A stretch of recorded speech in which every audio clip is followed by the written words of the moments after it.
Oh dear God. Jesus Christ. Okay, I really hate when that happens. Hey, Xion, real quick. If you're new, welcome to the channel. Please subscribe. It'll mean a lot. Trust, it will mean a lot. But if you're not new here, why haven't you done that yet? What's wrong with you? Anyways, you want the vid? Anyways, back to the music shit. Oh Lord, artists whose record label ruined their careers. I forgot what the thumbnail had. I forgot like what the artists, like their thumbnail. I could have sworn I saw like Mary J. Blige in the thumbnail. I forgot who, but like, you know what I'm saying? So Fago better be in this video. Record labels Wasn't he just in Japan with Bruce and Cochise and them? are notorious for signing artists to bad contracts, infringing on artists' creative freedom, and doing a number of other Fuck that nigga. Fuck that nigga Scooter Braun, and I'm so happy this nigga is dumped out of the fucking managing industry. Holy fuck this nigga.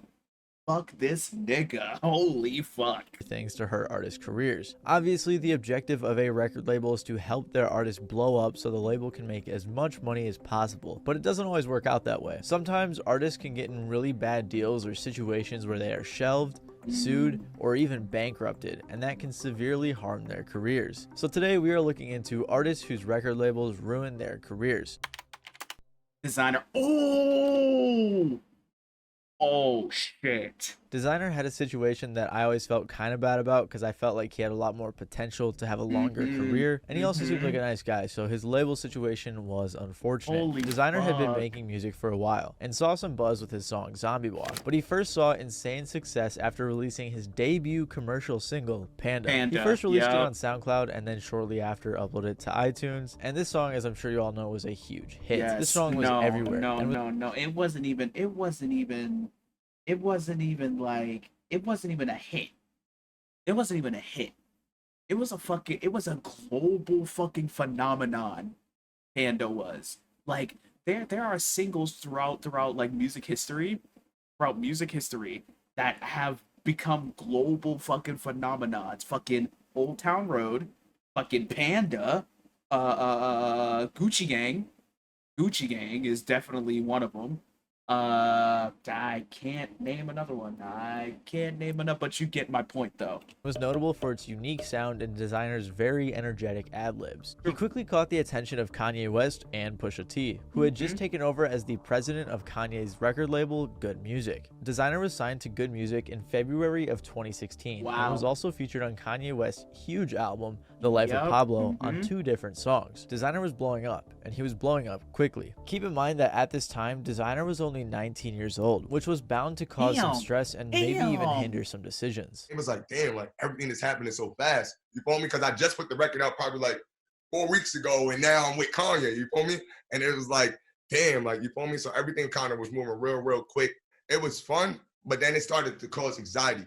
You know what I mean? To a point that it was like certain times I ain't know how to move, because I wasn't used to having security guards and shit like that. You know what I mean? I was like, you feel me? I'm a kid walking down the block, you know what I mean? I'm rapping with my homies. Me and my homies are security, you know what I mean, for each other, you know what I mean? He was featured on the song Champions, the lead single from Good Music's compilation album that became pretty huge. He then became a XXL freshman in 2016, performed at the BET Awards, released his mixtape New English, and was even featured on Bill Nye's Netflix show. He also released his song Timmy Turner, which was his second hit song. However, after 2016, we wouldn't hear much from Designer. Designer released a handful of songs in 2017, but was seeing a steep decline in relevance. Meanwhile, in 2018, Kanye West was producing for and working with Good Music artists and affiliates, helping them create some really good music. He did so with Pusha T, Tiana Taylor, and Kid Cudi, who wasn't signed at the time, but he had been previously. A few other artists on the label were neglected, one of which was Designer. Designer said he was going to release an album, and he even mentioned releasing 2 albums, but all that came out in 2018 was an EP called LOD,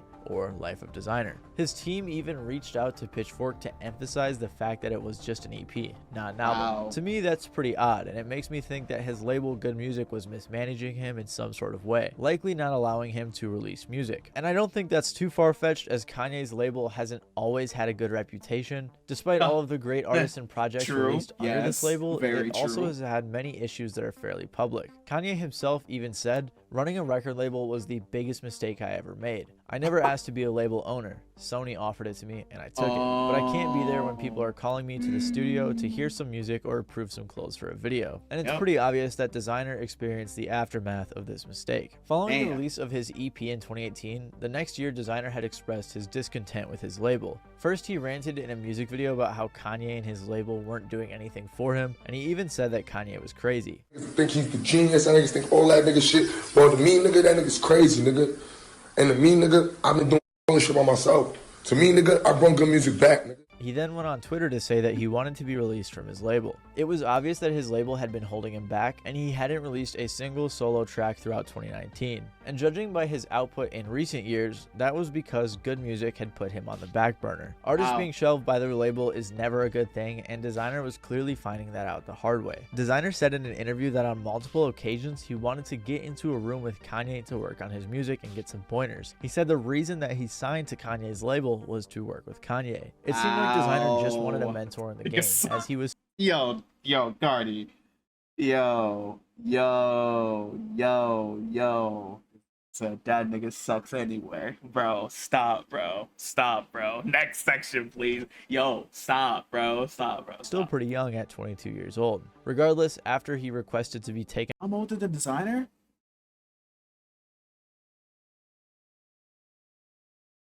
I'm older than Designer? What the fuck? Wait, no, I'm not. off of Name 5 Designer songs now. You got me.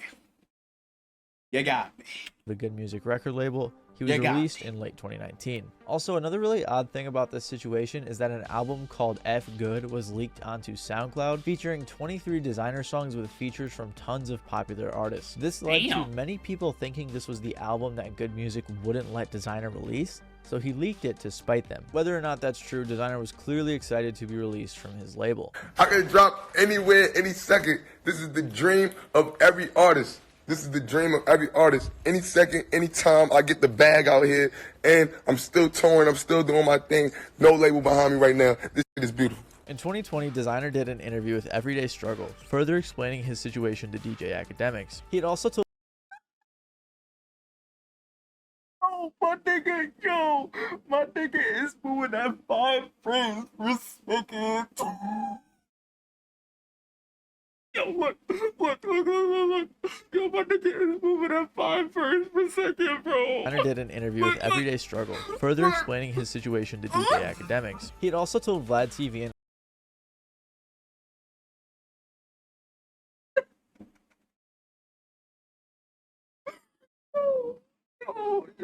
Yo, Designer, you have the money, bruh. You have the money, bruh.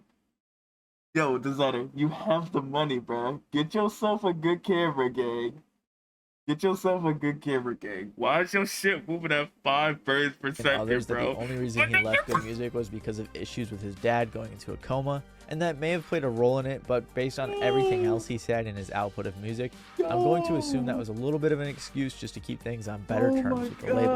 After his separation from Good Music, Designer's output increased a ton, which made it obvious that Good Music was hurting his career. However, the damage had already been done. Since he was unable to release much music in the late 2010s, his streams and views went down a ton. And of course, there are other factors that probably contributed to this, like his mental health issues, family issues, and other things. But just imagine a 7-track Designer album fully produced by Kanye that released in 2018 alongside the other Kanye projects. I think with something like that, his career would have seen a lot more longevity. Nowadays, Designer is still putting out music, but is definitely struggling. Recently, he got caught exposing himself on an airplane and was arrested. He apologized and said online that he was on some type of meds that caused him to act weird, and that he was very ashamed of his actions. So he admitted himself into a facility for help. So it's pretty sad recently the state that Designer has been in. So hopefully things start looking up for him. Ooh, Kesha. Ooh, Kesha's a curious case. Ooh, Kesha's a curious fucking case.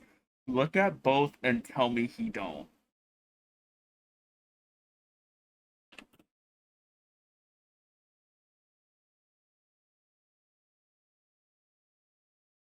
Yeah.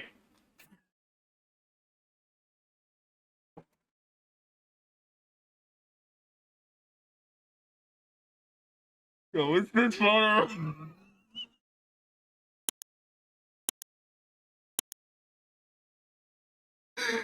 Yo, it's that photo right there in particular that's killing me, bro. Yo, it's that photo that's killing me, bro. You got it, gang. You got it. You got it, gang. You got it. Now you probably remember Kesha from her multiple hit songs, her appearance on Victorious, or her song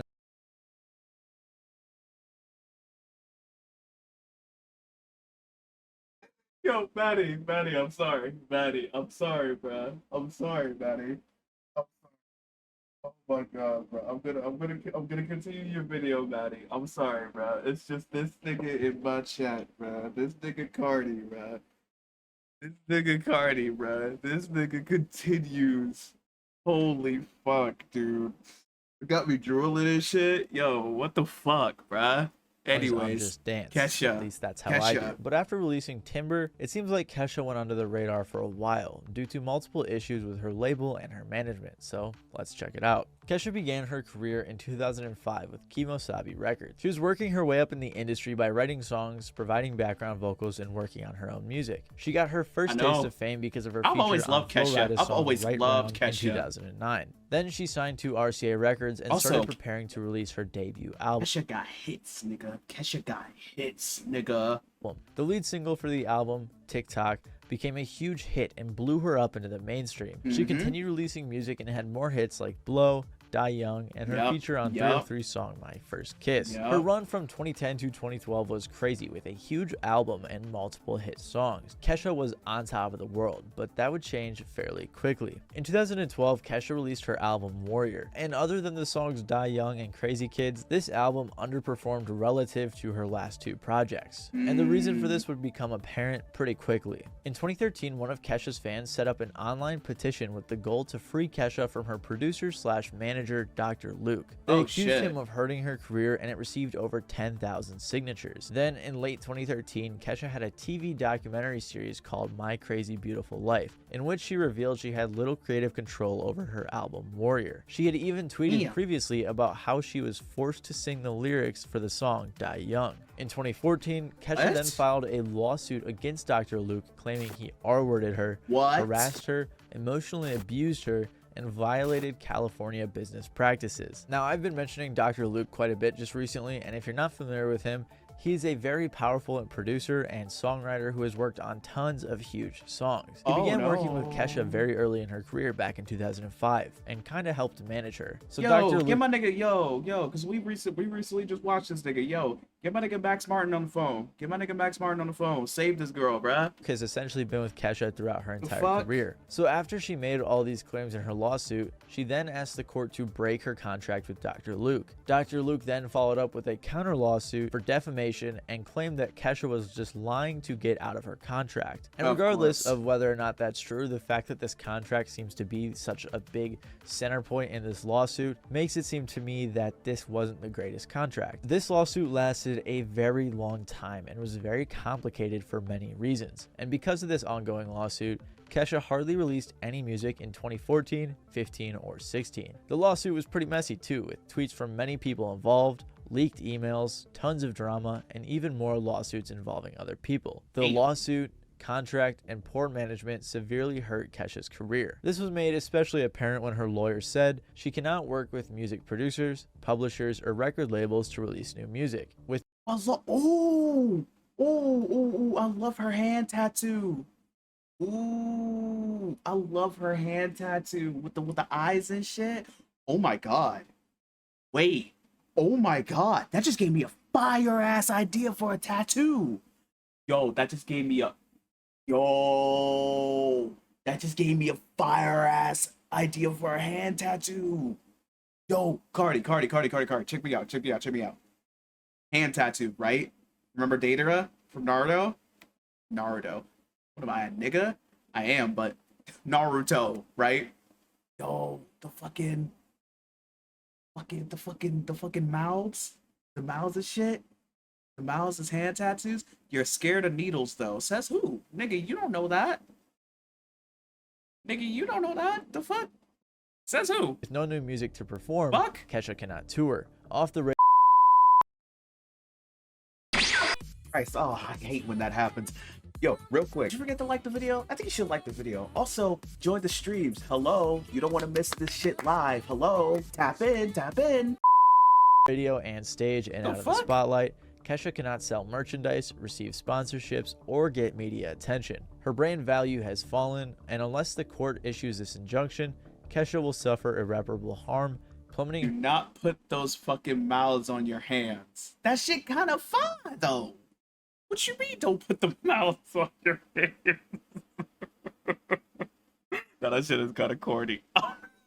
Her career past the point of no return. However, despite how much this has hindered her career, it has also been very public, allowing her to get a lot of support from her fans. In 2015, during New York Fashion Week, Kesha wore a dress that said, "You will never own me." When leaving court proceedings, she would have fans standing outside chanting things like "Free Kesha," so it's obvious she had a lot of support behind her. Kesha also received support from other artists as well, like Taylor Swift, who donated $250,000 to her, and she also saw support from Lady Gaga, Demi Lovato, Ariana Grande, and more. Then in August of 2016, Kesha dropped her lawsuit against Dr. Luke and then turned in 28 songs to her label in preparation for an album. Just to clarify though, there were multiple lawsuits going on at this time, so she was only dropping the lawsuit for the abuse and sexual assault. However, she was not dropping the one where she was trying to get out of the contract. This whole lawsuit situation is very complicated. I'm not sure I fully understand it, so I'll leave a link to a much more in-depth video by a YouTuber named Sloan if you're interested in learning more about the situation in detail. That just made me think about how Frank Ocean finessed the fuck out of his label. Nigga dropped the visual album at the same time, like a week later drops the biggest fucking album of the late 2010s, dog. Like what? Regardless, in 2017, Kesha came back with a single called Praying and an album called Rainbow. Because of how prominent her case was, Praying was a huge hit, especially since a lot of the song and the overall album was about her legal battle. The album Rainbow was very successful. It hit #1 on the Billboard 200, and then she began touring again. The hype of this release was huge since she hadn't released in such a long time, and Kesha had a lot of eyes on her because of the lawsuit. But the issues weren't over, as she was still working with Dr. Luke and the same label. They continued until just recently this year, and while she was still putting out music, it severely harmed her career, just as her lawyer predicted. The numbers on her last 2 albums dropped drastically, and I wouldn't be surprised if that was in part caused by issues with her label and management. The lawsuit was settled recently with Kesha saying, "Only God knows what happened that night. As I always said, I cannot recount everything that happened. I am looking forward to closing the door on this chapter of my life and beginning a new one. I wish nothing but peace to all parties involved." So we don't know the exact details of the case or how it ended, but in the end it doesn't really look like there was a single winner. I imagine it's got to be really tough while working with the man you are suing under the contract you were trying to get out of, so it seemed like a really bad situation. TLC? Nigga, that is such a harsh cut. What the fuck? What the fuck? That is such a harsh cut. TLC? My nigga, what? TLC is a very popular and very successful group who at the height of their career had to file for bankruptcy. TLC is a group that was founded in 1990 by a producer named Ian Burke and an artist named Crystal Jones. After recruiting Tion Watkins and Lisa Lopez, the group changed their name from Second Nature to TLC, an acronym for Tion, Lisa, and Crystal. Not too long after forming the group, Crystal left and was replaced by Rosanda Thomas. In 1991, they signed to Pepitone Records and were later signed to LaFace LaFace Records, with their music being distributed by Arista Records. The following year, they released their debut album on the TLC tip, and it became a huge success. Critics loved the album and they went 4 times platinum. They had 3 top 10 singles on the Billboard 100 and made an excellent debut in the industry. TLC embarked on their first national tour, opening for MC Hammer, which is when many people learned that T-Boz had sickle cell anemia, which would eventually lead to a lot of expensive hospital bills. That may seem irrelevant, but that will come into play later. Following the tour, after receiving a small amount of monetary compensation, TLC decided they didn't want Pebbles Reed as their manager anymore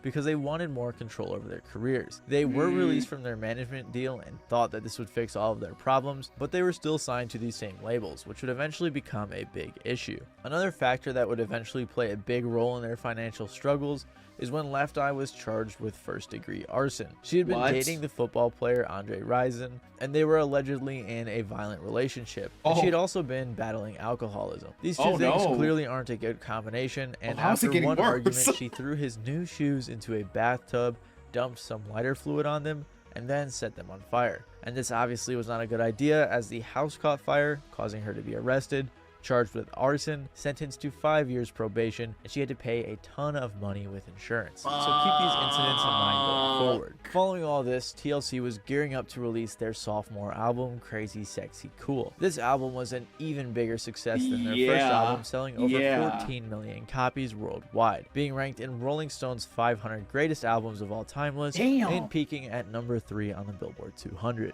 They won an MTV Music Video Award and 2 Grammys that year as well. Billboard also named TLC as the Artist of the Year in the 1996 Billboard Music Awards. But after they won their Grammy Awards, TLC broke some very surprising news to their fans in their Grammy speech. We are the biggest selling female group ever.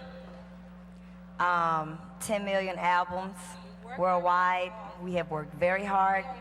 We have been in this business for 5 years.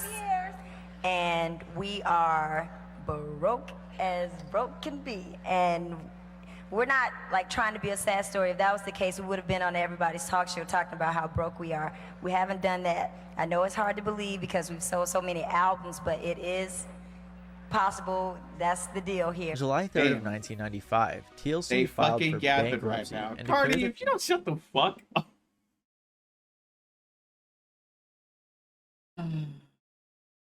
YouTube, this is what you're missing. YouTube, this is what you're missing.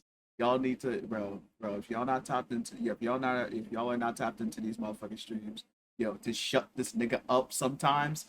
Y'all need to do this shit now, cause holy fuck, the only one yapping here is you. That they were in $3.5 million of debt. They said that the label was charging them for all of their expenses like travel, hotels, marketing, videos, Show food, me a band, clothing, buddy. recording,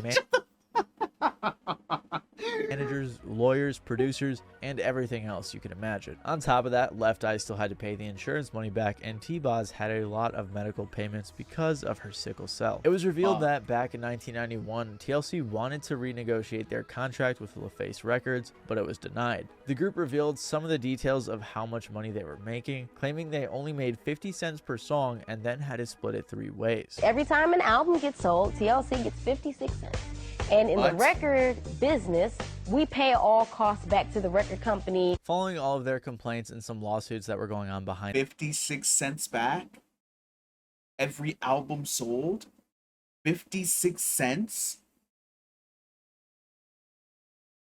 the scenes, TLC finally had their contract with LaFace Records renegotiated, although by that time a good bit of financial damage had been done. Supposedly they even held the label exec at gunpoint, which is pretty crazy. A YouTube channel by the name Music Money Makeover Show went into extreme detail about TLC's deal and revealed that, based on all of the available information, they were being screwed over by the label from the moment they signed. We don't have the exact numbers, as Left Eye and T-Boz gave out different numbers in interviews, but T-Boz claims that they made even less than what Left Eye claimed. Following all the financial turmoil, TLC still got back together to work on their third album. With a renegotiated contract, things were looking good. However, there was a feud with the main producer of TLC, Dallas Austin, and some of the members, so the album was delayed. That is a crazy name.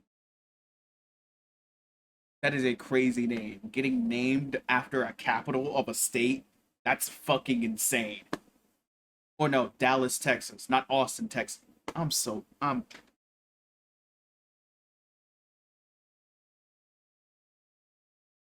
delayed, but they eventually got it sorted out and released their third album, Fan Mail, in 1999. It was another huge It's literally super Texas. success, but then there began more drama within the group, with Left Eye challenging the other members to each release an album and see whose performs the best. Since she was upset she wasn't able to have as many contributions to the TLC songs. They patched things up though, which was fortunate because a few years later, Left Eye would pass away in a car crash.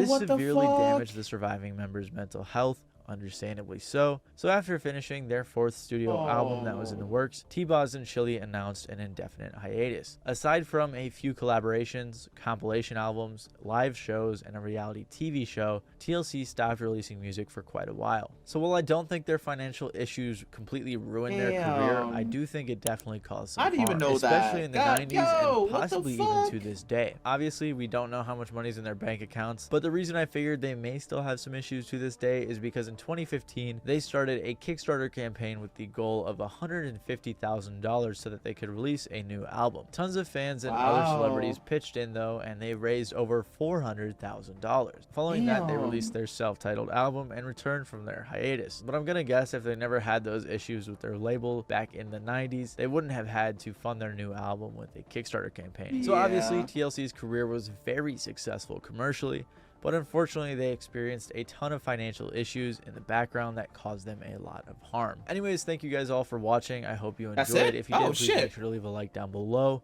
and yeah, check out some of my other videos. Other than that, this has been Matty Balls, and I'll see you guys. RP the GOAT, Left Eye, man. You guys like my shirt? Fuck, I man. think it's funny. I think it's cool. I just had to throw that in there. No one gives a fuck about your shirt, really nigga. After you shared that sad shit to me just now, like what, Maddie? What's wrong with you, gang?